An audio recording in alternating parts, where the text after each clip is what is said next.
जथुम्मानि नैथि सान आरो बेवहाय दुलाराय बर' फरायसा आफादा बड'फानि जि मोनसे नोजोर बिथांनि जि मोनसे सिमां गेरेमसा बर' माहारि दानायनि बिनि सायाव मोनसे सावरायनाय लादों आरो बेजों लोगोसे 1967 मायथाइनिफ्राय 1993 मायथाइसिम दुलाराय बर' फरायसा आफादनि जि जारिमिन बेखौ सुजुनानै दिनै बिथांमोना बरनदों आरो बेखौ दिनै रिलिज खालामदों।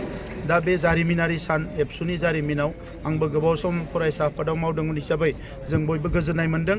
मानोना बर' हारिनि थांना थानायनि, बर' हारिनि थामोनथा रैखाथिनि, बर' हारिनि राव थुनलाइ आरो सिनायथि रैखाथिनि जि मोनसे गोलाव सम संग्राम बेवहाय दुलाराय बर' फरायसा आफादा सिगाङाव थानानै अराय सम नेतृत्व होबोदों आरो दिनै दुलाराय बर' फरायसा आफादनि नाजानायजोंनो बर' हारिनि गुबुन गुबुन गोनां बिथिंफ्रा दिनै मुलुगाव दिनै रैखाथि मोनबाय आरो फैबाय थानाय समावबो आं मिजिंथिगोन दुलाराय बर' फरायसा आफाद आरो बड'फा उपेन्द्रनाथ ब्रह्मनि जि सिन्था गेरेमसा बर' माहारि दानाय बेवहाय नांगौ बिथिंफ्राव फैबाय थानाय जेनेरेशना खामानि मावगोन, फैबाय थानाय जोलैया खामानि मावगोन आरो आथिखालाव जिखिनि खामानि जोंहा मोनथाम एकर्ड जालांबाय, मोनथाम एकर्डनि दफाफ्रा गासैबो जाफुंसार जानांगौनि थाखाय जों खामानि मावदों आरो एकर्डजों सोमोन्दो थानाय आरो एकर्डजों सोमोन्दो गैयै हारि जौगानायनि हाबाफारिफ्राव जों बयबो मुखुब जानानै खामानि मावदों। बे बिथिङाव दुलाराय बर' फरायसा आफादा जौ जुवानिफ्राय लानानै गाज्रि थासारिफोरखौ जोङो फोजोबनानै मोजां बोरैहाय माहारि दानो हायो बेवहाय बिथांमोना मेंनाय गैयाजासे खामानि मावबाय थादों।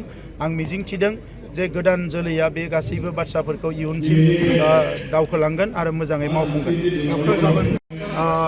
जोंनि क'क्राझाराव दतमायाव फैगोन आरो बिथाङा एबार फैनायजों 5थि खेबनि थाखाय बड'लेण्डआव फैगोन। बिथाङा बिटिआर एकर्ड जानायनि उनाव अलरेडि खेबब्रै फैखांबाय आरो गाबोन जों 5थि खेब जागोन आरो बिथाङा बड'लेण्ड ओनसोलखौ जोबोद मोजां मोनो।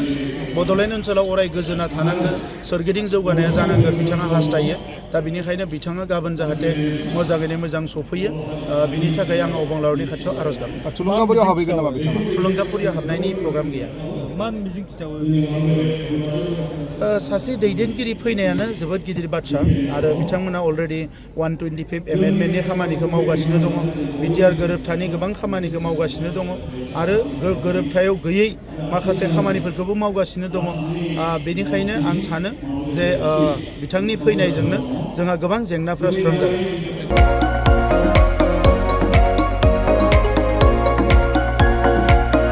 क'क्राझार सहरनि गथ'सा लाइमोनफोरनि थाखाय गोजोनथाव खौरां। क'क्राझाराव गिबि खेबनि थाखाय गोदानै बेखेवदों इउनिभार्सेल गेम जन मुंनि मोनसे डिजिटेल गेलेमु सेन्टार। क'क्राझार सहरनि ग्रीन फिल्डनि साखाथि इट्स भबानिपुर जेडि रडनि लामा सेराव गोदानै बेखेवबाय इउनिभार्सेल गेम जन। गोसो गुदुं गथ' एबा लाइमोनफोरा बे गेम जनाव फैनानै रंजानाय लाफैनो हागोन।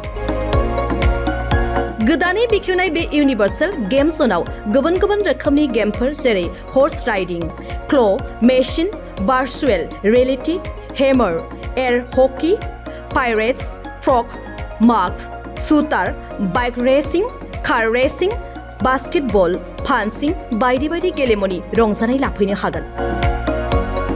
बेनिखायनो गावनि गथ'फोरखौ गोदानै बेखेवनाय बे इउनिभार्सेल गेम जनाव दान्दिसे सम लाबोनानै गुबुन रोखोमनि गेलेनायनि खाबुखौ बाङायल' फिस होनानै रंजानाय लाहोनो हागोन।